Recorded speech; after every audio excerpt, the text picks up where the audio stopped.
way it currently stands, forced labor, slavery takes precedence over rehabilitation and public safety. Oh, by the way, while the Biden administration gives reparations to everyone but free people, look at the billions he has run over to Ukraine. We don't have black grocery stores because if you think about it now, just to get in that supply chain, it's almost unheard of.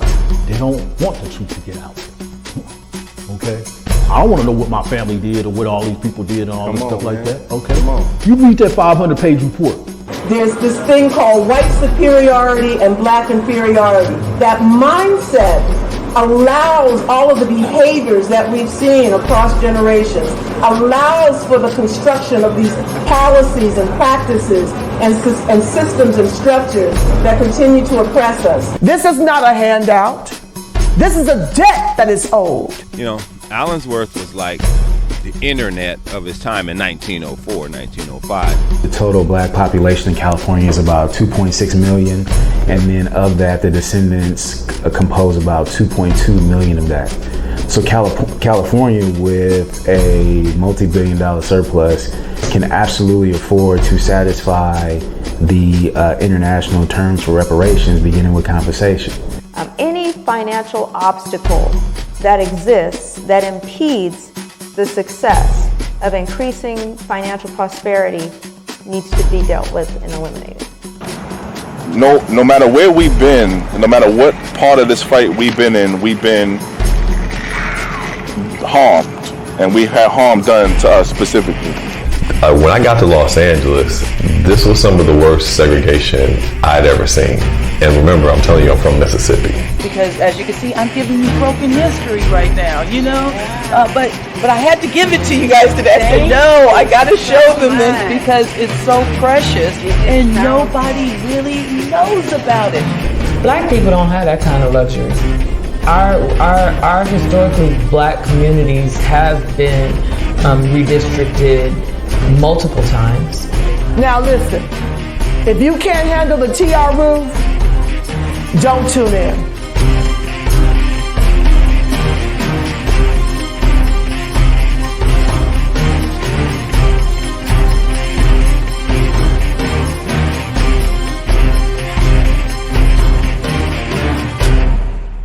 Join CJEC, ETM Media Group, ARCC NorCal, and SAC Black Biz for the BYOB Community Reparations Listening Session Saturday, August 27th, 2 p.m. at Capsity Oak Park in Sacramento, corner of MLK and Broadway. The Build Black Better informational discussion will focus on the needs of small black business owners in the Sacramento region.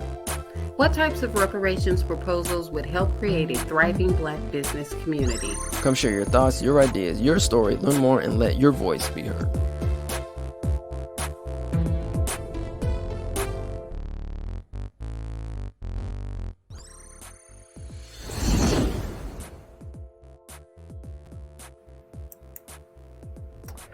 All right, Kenyan election result. William Ruto wins presidential poll. He narrowly beat his rival Raila Odinga, taking 50.5% of the vote, according to the official results. The announcement was delayed amid scuffles and allegations of vote rigging by Mr. Odinga's campaign. 4 of the 7 members of the Electoral Commission refused to endorse the results, saying it was opaque.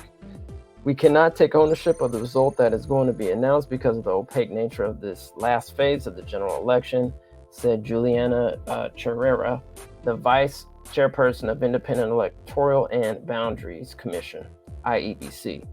We're going to give a comprehensive statement, and again, we urge Kenyans to keep calm, she added.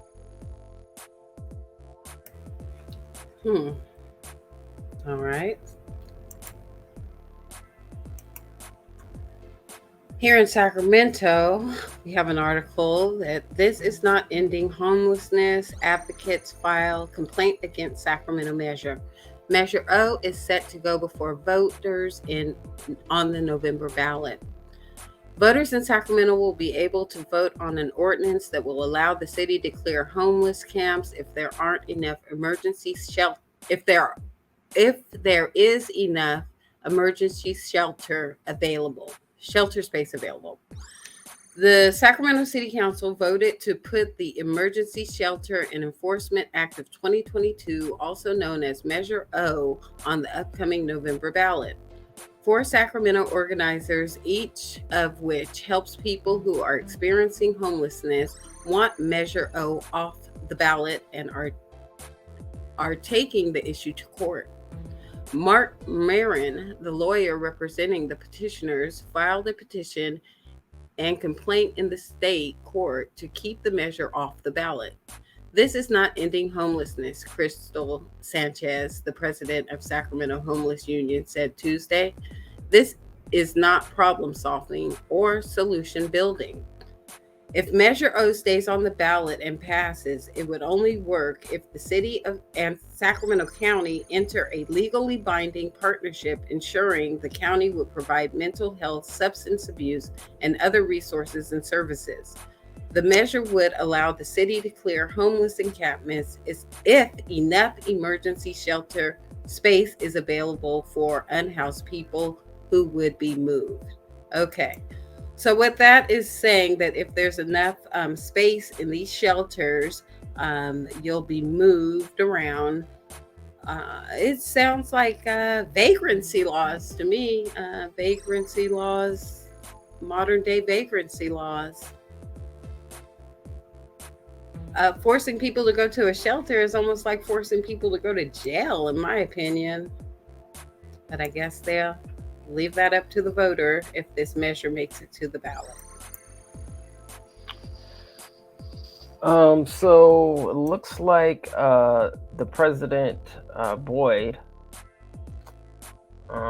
released official statement on President Biden's withdrawal of support of Black farmers. So let's see here. What could be worse than having another president to overturn legislation you enacted to help Black and other farmers of color during a pandemic, repealing your own legislation to take it away while they are being served foreclosure notices in a recession with the highest record of input costs in 40 years while sending hundreds of millions in aid to Ukraine farmers. The Inflation Reduction Act of 2022, Section 22008, repeals the American Rescue Plan Act of 2021, Section 1005, which provided Black, Native, and other farmers of color debt relief. Let's see here. I'm very, very disappointed in this legislative action, he said in response to reading the final bill passed by the Senate. I'm prepared to fight for debt relief for Black, Native American, and other farmers of color all the way to the Supreme Court. I'm not going to stop fighting for this. Discrimination at USDA against Black farmers was rampant and severe. Section 1005 loan repayment program is a necessary step towards fixing those harms. To acknowledge and correct racism is not unconstitutional or racist. So that was it's like John Boyd of the Black Farmers Union. Looks like was having some issues, which, you know, I mean, it's really unfortunate because, I mean, you're still sending millions of aid to, you know, Ukraine farmers, yet you can't help. Billions with a B. You know, and you can't help, you know, well, billions overall for the billions of package, but specifically, we're talking about, you know, agriculture and farmers aid. It's probably in the millions. Oh, okay. Yeah. But yeah, I mean, overall, they have a whole carve sure. out just for farmers. Yeah, that's what really makes this heinous. Yeah, they really have their laws airtight in California against doing anything for Black people, or the United States, not just California. The entire United States. Is this the China? Let me take the China or? Yeah. Okay, I'll take the China and then you can do the next one.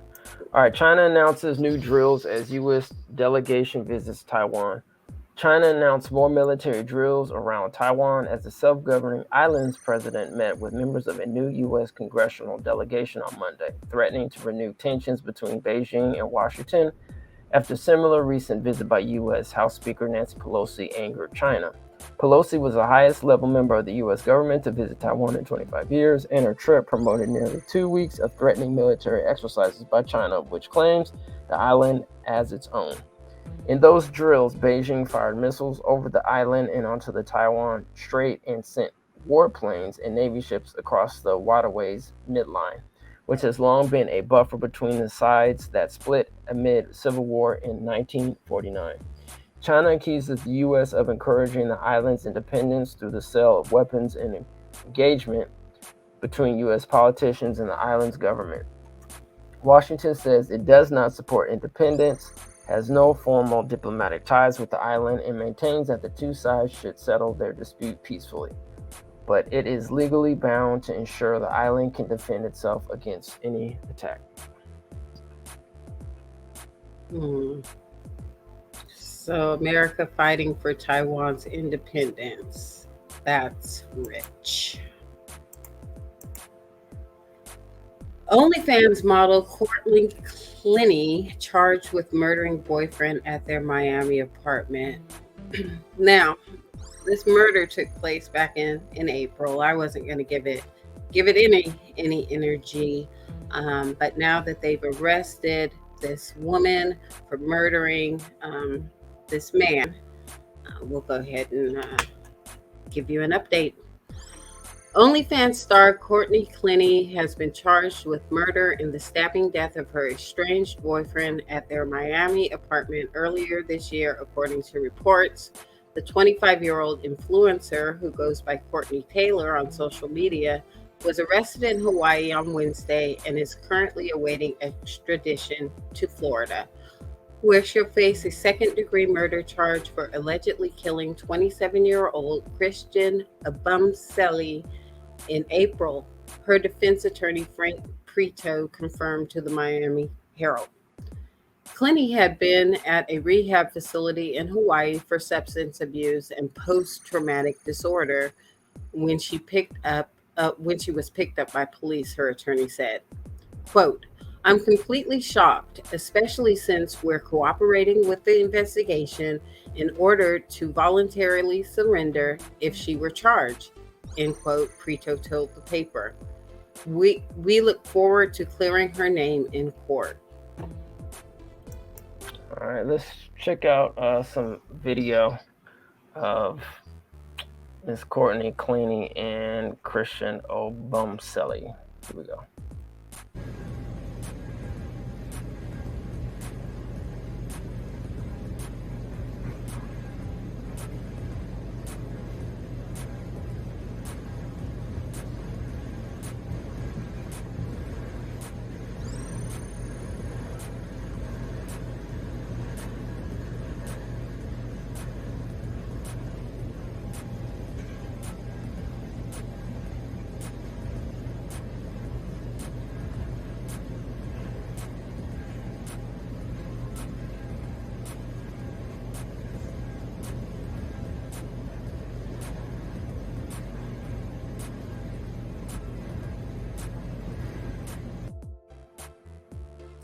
Bruh.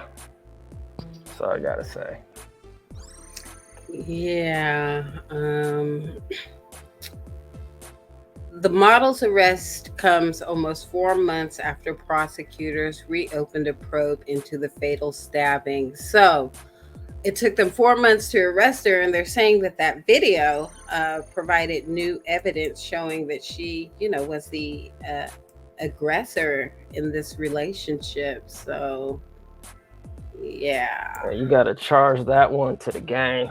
Yeah, I guess that's what he likes. That's his type. That's what he likes. So may you rest in peace, man. Yeah. Driver's mental health deteriorated before crash. The driver suspected of causing a fiery crash that killed 5 people, including a pregnant woman near Los Angeles, was suffering from worsening mental health problems and had been involuntarily committed for psychiatric treatment. prosecutors said Monday while seeking to deny her pretrial release. Nicole Lorraine Linton was charged last week with 6 counts of murder and 5 counts of vehicular manslaughter with gross negligence in connection with the August 4th crash. One murder charge was filed for the pregnant woman's unborn child. Let's see. Okay. In a filing opposing Linton's release on bail, Los Angeles County Deputy District Attorney Brittany Benoit said some of her mental health issues were shared with prosecutors by defense lawyers. The defense has disclosed a number of prior incidents which appeared to be increasing in severity, ranging from the defendant jumping on police cars to jumping out of the apartment windows. Benoit wrote in documents obtained by the Los Angeles Times, the defense indicates Linton has been subject to involuntary commitments on several occasions and has hurt herself more than once. Prosecutors said Linton's Mercedes-Benz was doing 90 miles per hour when it ran a red light and smashed into cars in a crowded intersection in an unincorporated Windsor Hills, about 10 miles southwest of downtown Los Angeles. Victims were thrown from the cars and several vehicles caught fire. The 37-year-old traveling nurse from Houston, Texas, could face 90 years to life in prison if convicted of all ages.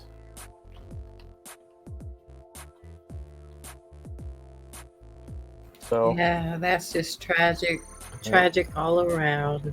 Rest in peace to the family. May they find some peace. Yeah. Kanye West Yeezy's Gap clothes are being sold in giant trash bags, making customers dumpster dive to find their size. Kanye West is back in the headlines with a whole new vision for the Gap. Shoppers have shared pictures on social media of clothes from the Yeezy Gap line being sold out of big black bags rather than displayed on hangers. One Twitter user claimed that a sales associate said the rapper, now known as Yee, got mad when he saw his apparel on hangers. Yee's collaboration with Gap was created with Balenciaga. The plain black hoodies, t-shirts, and leggings are priced as high as $300. According to Deezen, Yee launched his collection in July with several dumpster pop-ups. In one location, customers had to dumpster dive through waste bins that were filled with the new Yeezy line, according to Deezen. And then we have a tweet here from a J Euro who says Yeezy Gap trash bags in New Jersey Mall.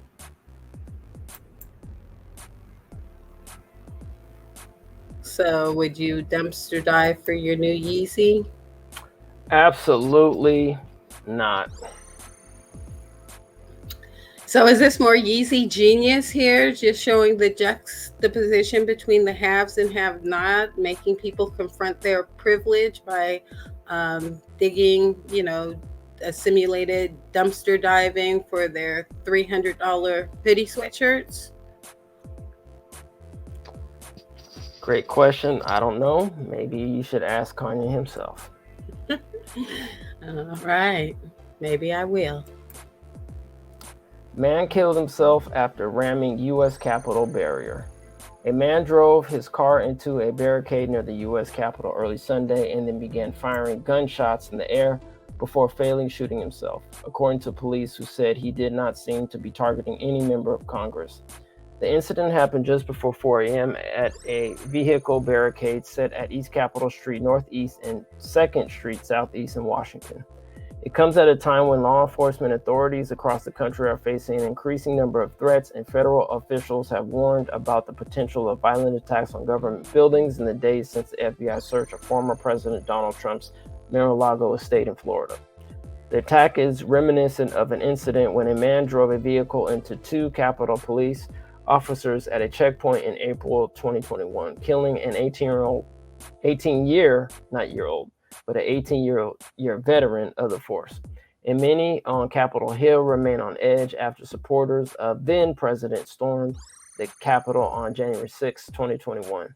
Authorities said the man, identified as Richard A. York III, 29, of Delaware, crashed into the barricade, and that as he was getting out of the car, the vehicle became engulfed in flames. The man then opened fire, firing several shots into the air as police approached.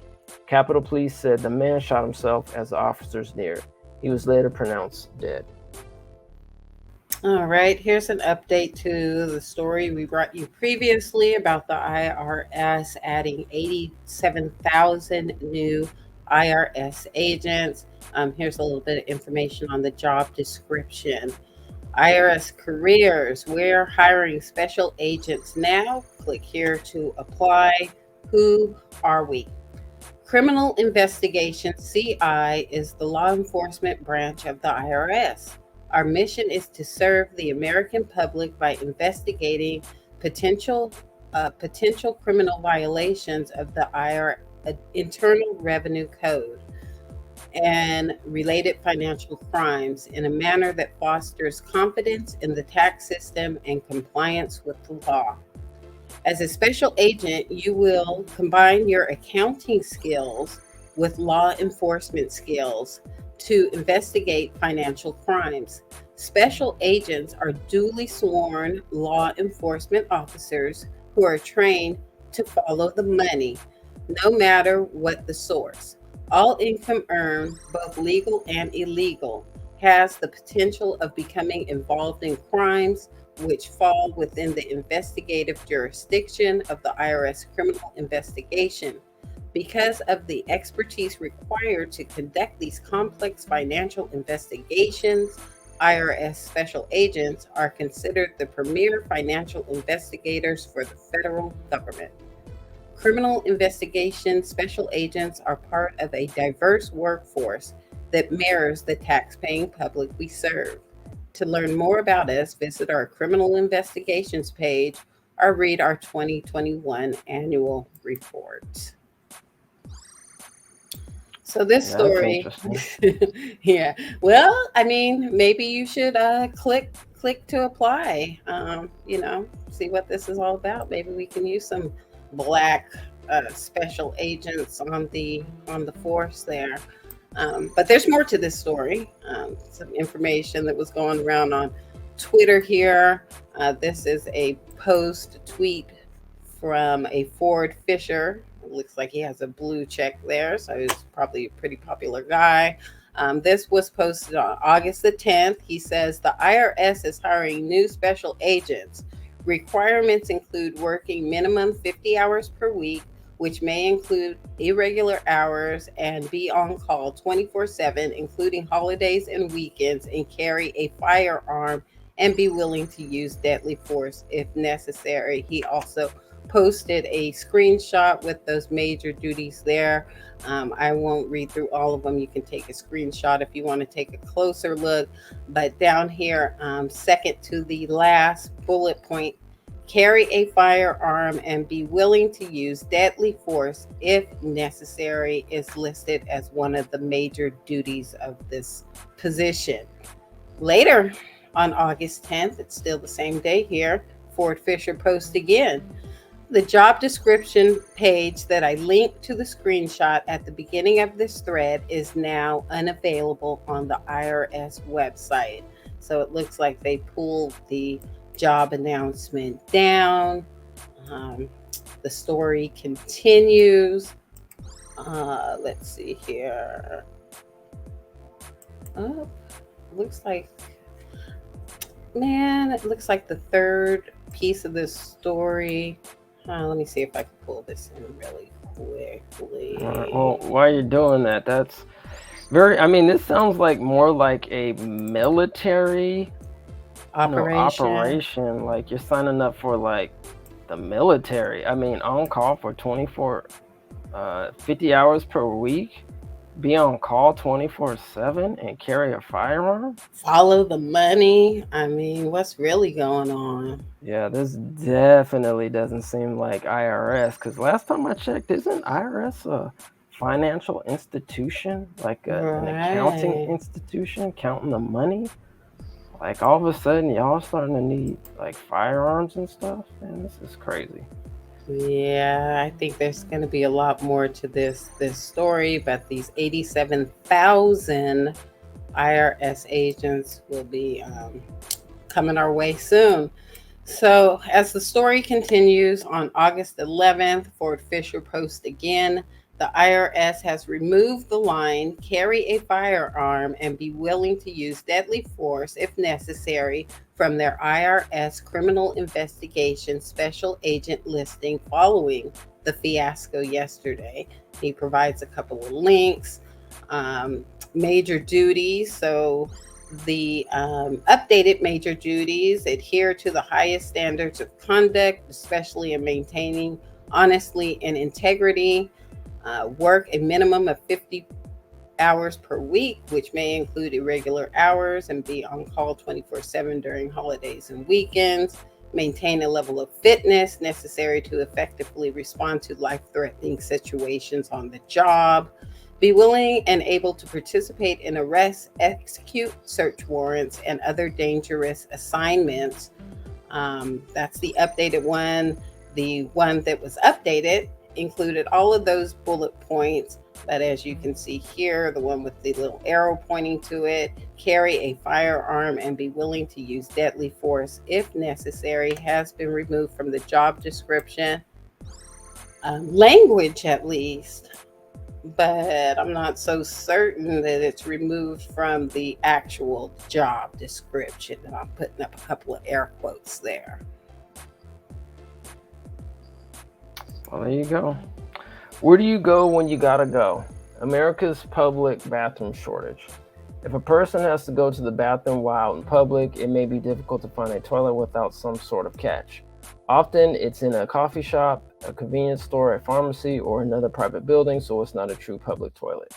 Starbucks announced in July that it would close 16 stores due to safety concerns. CEO Howard Schultz said in June that the coffee giant might restrict its currently public restrooms to customers only as part of its broader push for store safety.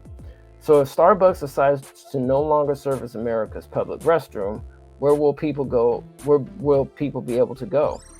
Even if a person isn't homeless, bathroom access advocates like American Restroom Association President Steve Sofer point out this is an issue. For everyone, for people with shy bladder, for people with incontinence, for people with bladder issues of different sorts. Sofer said people who had health issues and families with children who often struggle to find a place. Sofer is calling on government officials to step up here, but it may have to be local officials taking the lead. There are going to be fewer and fewer options for people to be able to relieve themselves, and that becomes a public health issue as well, Sofer said.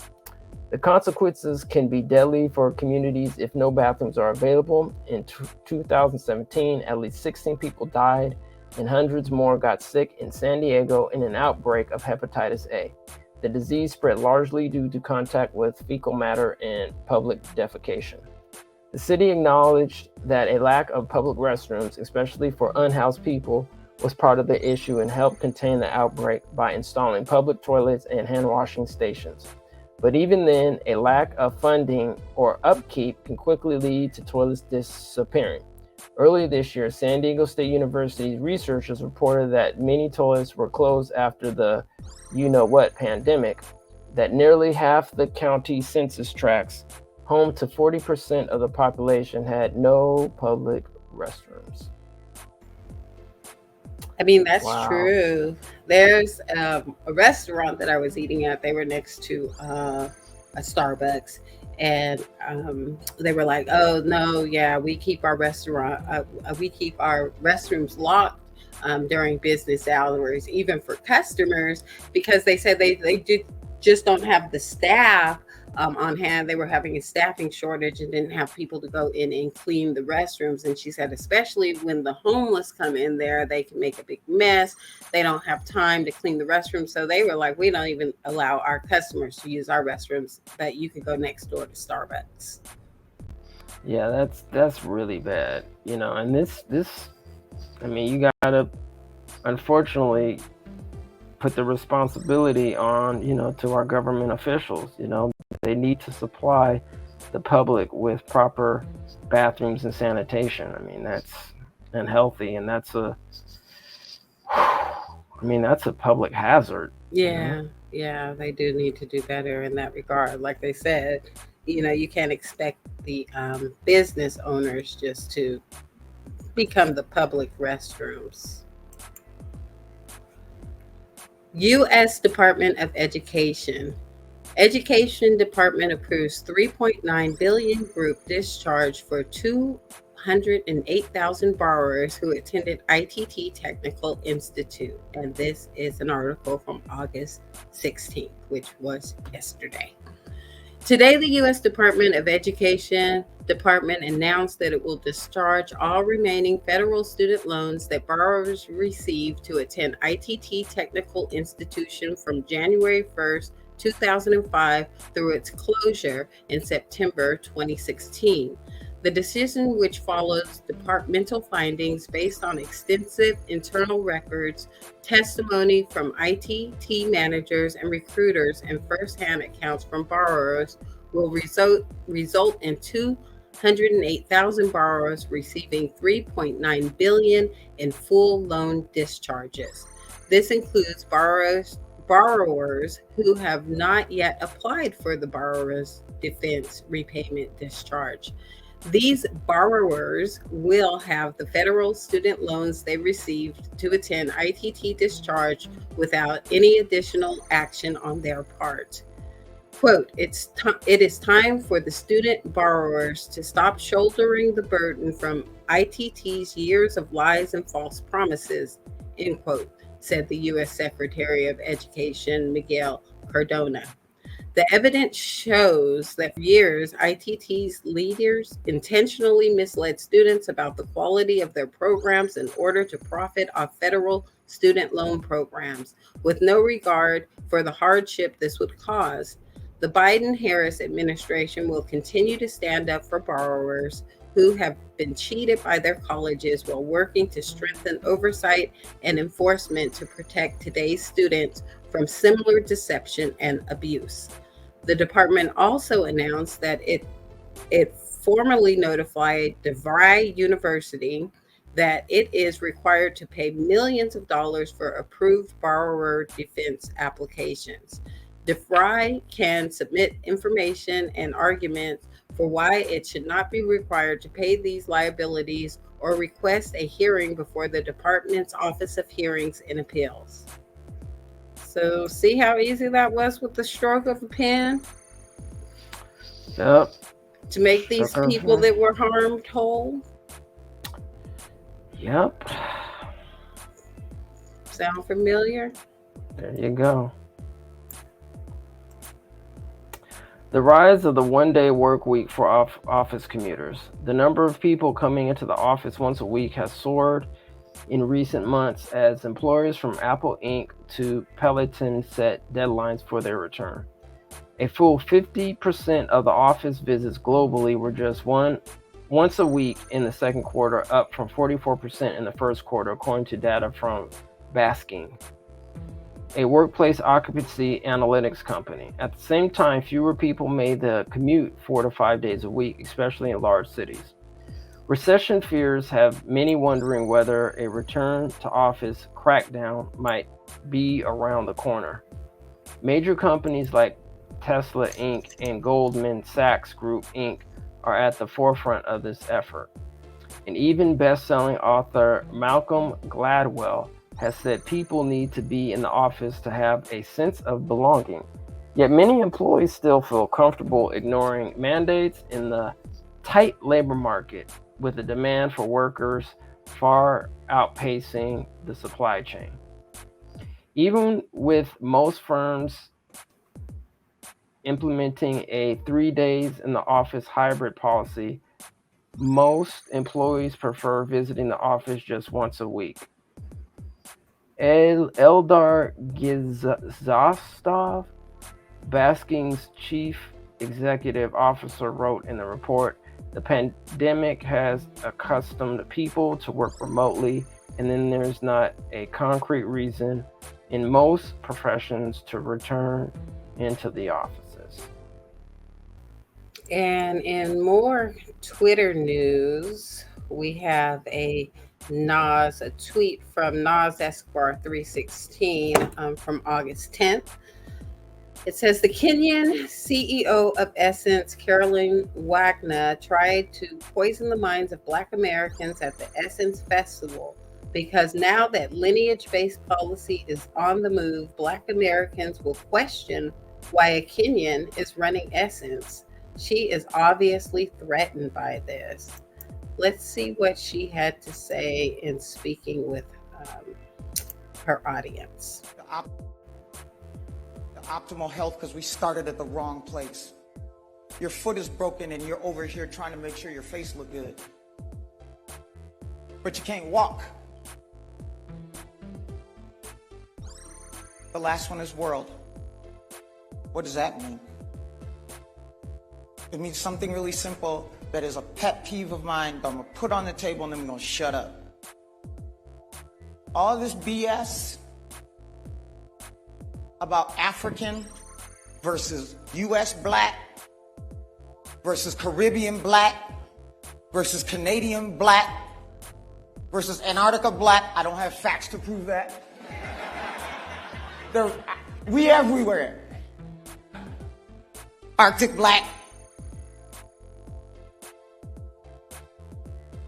If you allow that narrative to exist within you, you're participating in dismantling who we're supposed to be in this world, y'all.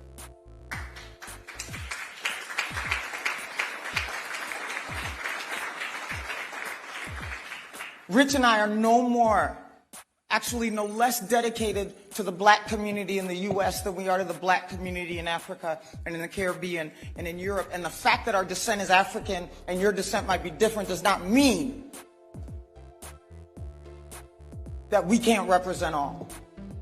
And we're not fighting for all. And we keep letting this narrative exist in the world. I told y'all this is me. If you were calling me, this is how it would come out, y'all. And I'm gonna tell you why I'm triggered on that in a second. Anybody can believe what they want to believe.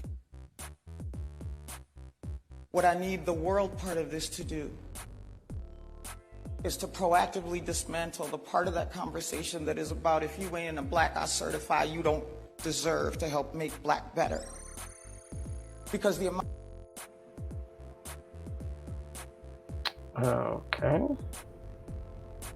Yeah, so like the Twitter poster said, I do question why she's running. A Kenyan is running Essence, a traditionally black magazine. I don't know if they're still black owned, but they're definitely black targeted. And I don't know why she's so upset. Nobody said that blacks from all over the diaspora can't work to make black better. Nobody said that. Yeah, well, I mean, first of all, as I'll give her credit, at least she's using the word black. What else is she supposed to use? I don't know. A lot of other stuff, but she could use tree huggers. But like, at least she's using black. I'm being facetious. But yeah, I don't understand where people are getting this idea or concept that black Americans are divisive. Like, it's just odd to me. I mean, just because we're just trying to, especially now that black Americans who descend from U.S. chattel slavery are just saying, look, this is our justice claim. If you have a justice claim, then put in your justice claim. You know, we're not against anybody else. I don't understand where this whole idea or concept is coming from. Yeah, it's just very odd to me. Yeah, it is very odd. And you know, justice claim aside, we're just locking down our lineage. And I don't see why anybody would have a problem with that. We're a distinct and specific group. Period. Very true. All right, so how Liz Cheney lost Wyoming's lone seat in the House. Voters say Cheney was too focused on Trump. While Trump's shadow loomed large over the race, conversations with voters across Wyoming over the last week often came across with a sense of disappointment in Cheney. More than a burning sentiment of anger, several people said they felt Cheney devoted far more time on national issues to the detriment of her focusing on energy and natural resource priorities of critical importance to the state. Quote, "I want Wyoming to be protected and I don't feel Liz is doing that job," said Janelle Thomas, who lives in the coal mining town of Rock Springs in southwestern Wyoming. For many Republican voters in Wyoming, though, it was Cheney's vote to impeach Trump that spurred them to action. Esther Egan, a 60-year-old who cleans houses and lives in Jackson, said she voted for Hagman because Cheney bailed on us when we need her the most. They can say whatever they want about Trump, but he did a damn good job. And then she turns tail, Egan said. She's with Nancy Pelosi. Catherine Norsworthy, a 60-year-old homemaker in Jackson, said she switched from being an unaffiliated voter to a Republican to vote for Hagman, citing Trump's endorsement of her. "I'm not in favor of the January 6 hearings at all," she said. I didn't like her voting against Trump. I'm very pro-Trump. I listened to him.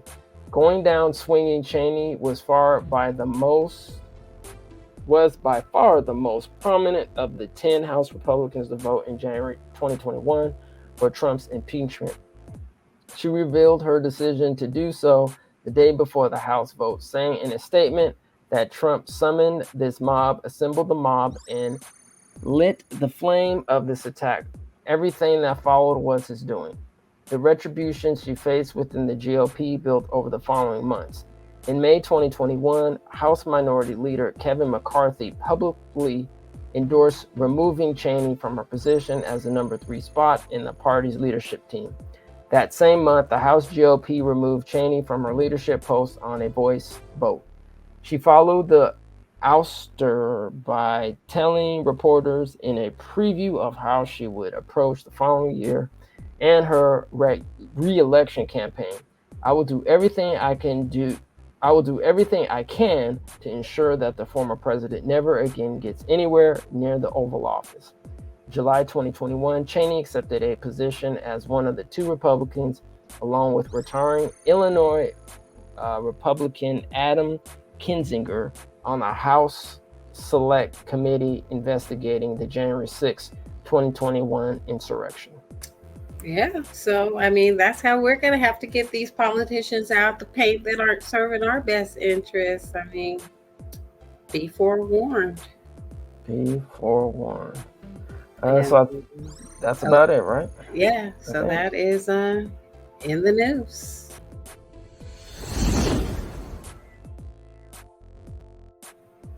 Join CJEC, ETM Media Group, ARCC NorCal, and Sac Black Biz for the BYOB Community Reparations Listening Session, Saturday, August 27th, 2 p.m. at Capsity Oak Park in Sacramento, corner of MLK and Broadway. The Build Black Better informational discussion will focus on the needs of small Black business owners in the Sacramento region. What types of reparations proposals would help create a thriving Black business community? Come share your thoughts, your ideas, your story, learn more, and let your voice be heard.